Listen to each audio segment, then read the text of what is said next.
100க்கும் மேற்பட்ட குகைகளில் பாறை ஒதுக்குகளில் இதுபோல் பாறை ஓவியங்கள் கிடச்சிருக்கு.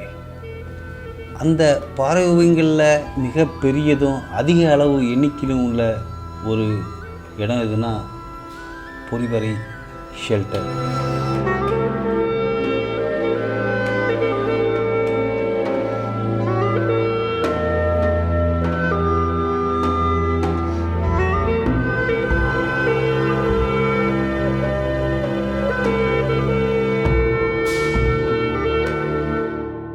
அப்போ அமெரிக்காவிலேருந்து ஒரு சட்டக்காரன் வந்தான், வெள்ளைக்காரன்.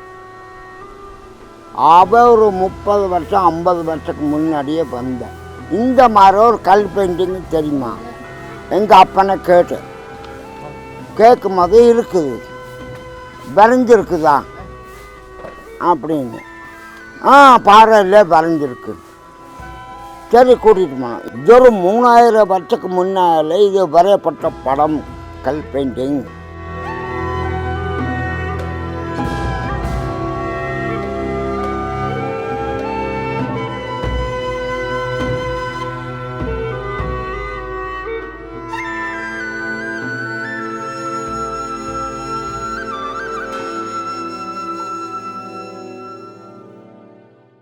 கற்கையூர் என்ற இருளர் பழங்குடிகள் வாழும் கிராமத்திலிருந்து சுமார் ஒரு 3 கிலோமீட்டர் தொலைவில் கிழக்கு முகமாக போகக்கூடிய ஒற்றை வழித்தடத்தில் இருக்குது.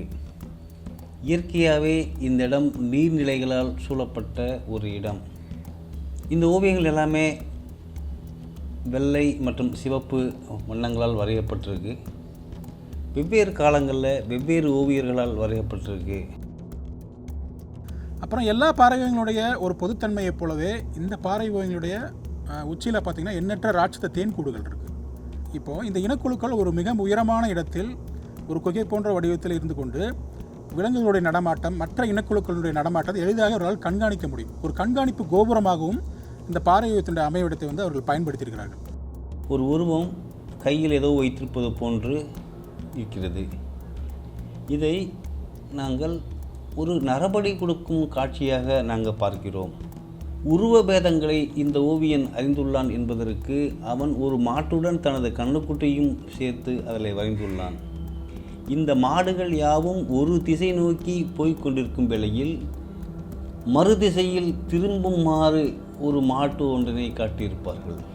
ஒரு கதையாடல், ஓவியத்துக்குள் ஒரு கதையாடல் என்று சொல்லக்கூடிய விஷயம் இன்னும் சில ஓவிய தொகுதியில் நாம் இங்குள்ள ஓவியங்களில் பார்க்கலாம். 8 பேர் கொண்ட குழு கைகளை கோர்த்துக்கிட்டு சுற்றி நின்று ஆடுற மாதிரி இருக்குது. இது பார்த்திங்கன்னா குறவை கூத்தாக இருக்கலாம். சங்க இலக்கியத்தில் பார்த்திங்கன்னா நற்றிணை, அகநானூறு, சிலப்பதிகாரம், இப்படி பல இடத்துல குறவை கூத்து, அது இல்லாமல் இன்னும் நிறையா கூத்து, துணங்கை கூத்து, அப்படி சில கூத்துக்கள்லாம் வரும். அந்த பகுதியில் இருக்கிற ஏதோ ஒரு சிறப்பனை கொண்டாடுறதுக்கு இல்லை ஏதோ ஒரு மகிழ்ச்சிக்காக இந்த கூத்து அவங்க ஆடி இருந்திருக்கலாம். அதை இந்த ஓவியன் காட்சிப்படுத்தியிருக்காரு. ஒரு குழு வேட்டைக்கு செல்லும்போது வெவ்வேறு ஆயுதங்கள் எடுத்து செல்வதுண்டு.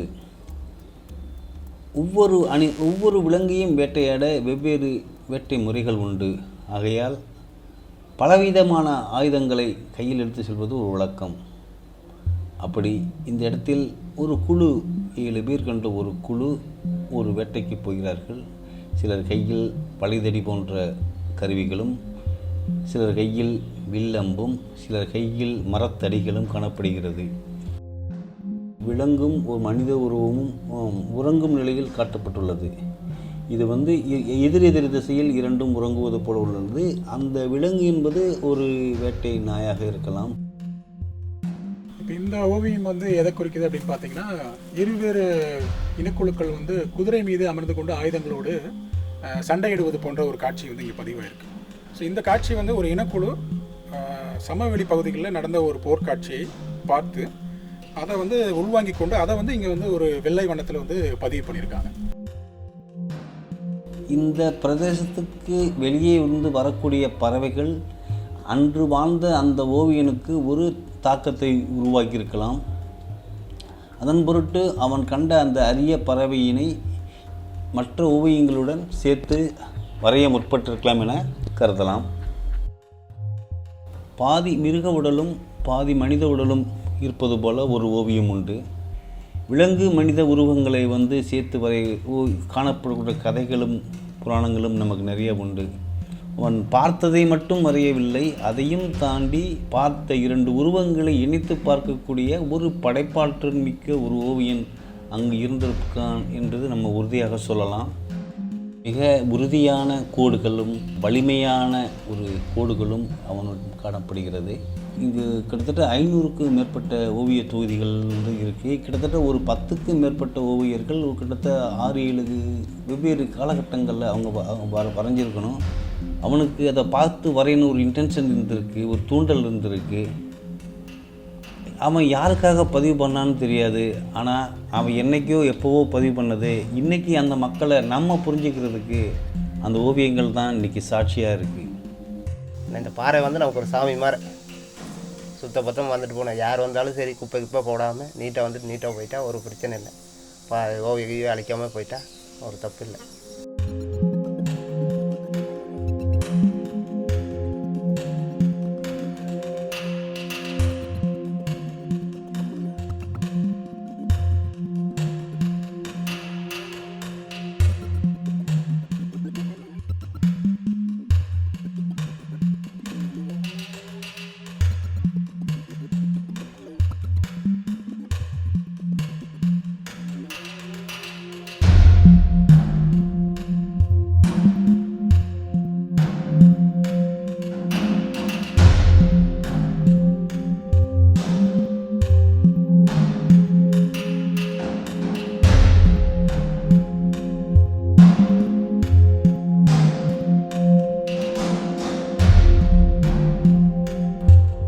தென்னிந்தியாவில் பெட்ரோக்ளிப் என்று அழைக்கப்படும் கற்கீரல்கள் அதிக அளவில் நமக்கு ஓவியங்களைப் போல் கிடைக்கவில்லை. இருப்பினும் ஆங்காங்கே சில இடங்களில் தமிழகத்திலும் கர்நாடகா, ஆந்திரா மற்றும் கேரள பகுதிகளில் கிடைத்து வருகிறது.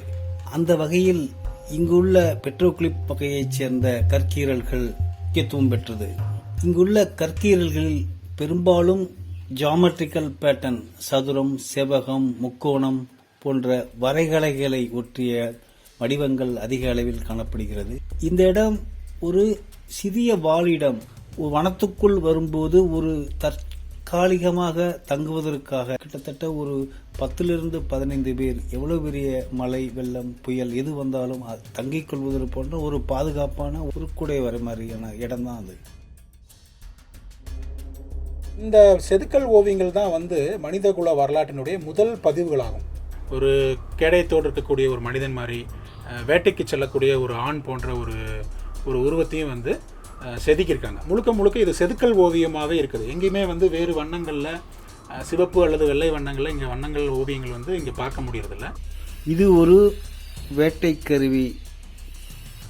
3 கத்தைகளை உடைய 3 கூர்மையான பொருட்களை கொண்டு தாக்குவதற்காக இது போன்ற ஆயுதங்களை பயன்படுத்துவது இன்றளவும் பழங்குடிகளிடம் இருந்து வருகிறது. வேறு எந்த பாறை ஓவியங்கள்லையுமே பார்த்திங்கன்னா ஒரு மரம் போன்ற இவ்வளவு ஒரு கிளைகளோட, இவ்வளோ ஒரு பூக்களோட வந்து பதிவு பண்ணியிருக்காங்கன்னு கேட்டிங்கன்னா இல்லை. ஸோ வந்து இயற்கைக்கு ஒரு நெருக்கமாக வாழ்ந்த காலகட்டத்தில் இதை வந்து அவங்க செதுக்கி இருக்கலாம் அப்படிங்கிற ஒரு எண்ணத்துக்கு நம்ம முடிவுக்கு வர முடியுது. வானியல் அறிஞர்கள் என்ன சொல்கிறாங்க அப்படின்னு கேட்டிங்கன்னா, இது வந்து ஒருவேளை ஓரியன் அப்படின்னு சொல்லக்கூடிய ஒரு நட்சத்திர கூட்டத்தை குறிக்கக்கூடிய ஒரு ஓவியமாக இருக்கலாம் அப்படிங்கிற ஒரு கருத்துக்கும் இடம் இருப்பதாக சொல்கிறாங்க.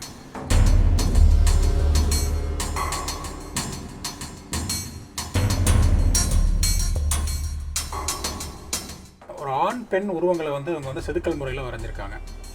இந்த ஒரு ஓவியத்தில் பார்த்திங்கன்னா ஆண்குறி வந்து மிக தெளிவாக வந்து இவங்க வந்து செதுக்கல் முறையில் அந்த புடைப்பு சிற்பம் போல் இங்கே வந்து காட்டப்பட்டிருக்கு.